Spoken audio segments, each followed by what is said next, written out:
Several years ago, a gentleman came down front after a worship service, not at this church, at another church I served in.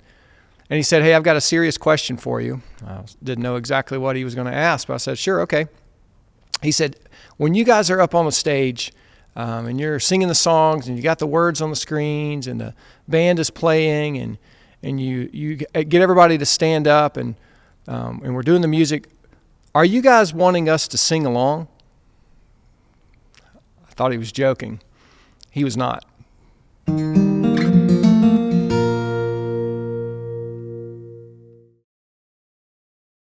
Have you ever had a Sunday morning where you felt great in rehearsal, all of the details came together, the band sounded great, the vocalist sounded great, you felt like it was a good worship set, good song selection, ready to go for the service, and you get up to lead the service and the people just stare at you. They're not singing along, they're not participating, and they just got blank stares. That can be very, very frustrating. And I wanted to encourage us today with some thoughts about congregational worship and ways to make it easier for people to sing along. We'll begin with Psalm 34, verse 3.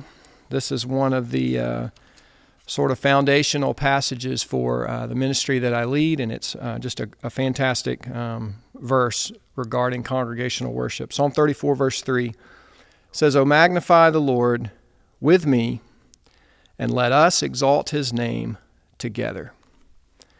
Notice that David, the author, is not saying, "Watch me magnify the Lord," or "Watch me exalt his name," but he's inviting people to participate. He's inviting the congregation to sing along with him. And that's what we should be doing as worship leaders, is inviting everybody in the room to participate in singing along and worshiping and praising the Lord together. So there's a few things that we do practically in our church to just try to make that easy for people. First of all, we want to choose songs that our congregation can relate to, that they can understand, that fit who we are as a church, and that's important to know your people in the church. It probably wouldn't be wise to sing all new songs in a church that's used to singing hymns, for instance. So you need to know the culture of the people, the background, sort of the education level, and sort of blue collar, white collar. There's a lot to think about.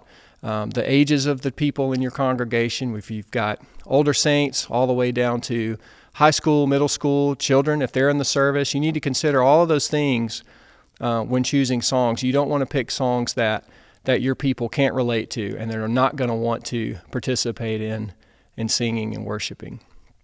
The next thing is you want to choose songs. You want to choose the keys of songs that the people can sing in. So let's say I've got a vocalist that's got a really great voice and they sing really high, and so I want to put a song in their register that sounds really good for them, but then it's too high for the congregation to sing along with.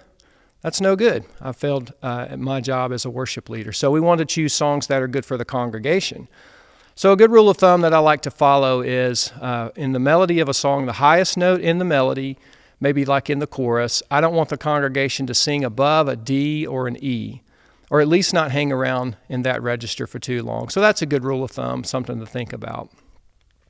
The next thing we want to think about is making it as absolutely easy as we can for everybody in the room to participate. So this comes to when we're choosing fonts for the words on the screens, the colors that we use, the lighting, all of the elements of the service, all of the physical things. We're going to turn the air conditioner on when it's hot. We want to do everything we can to eliminate distractions. So we're trying to remove barriers. We're trying to make it easy for everyone to participate.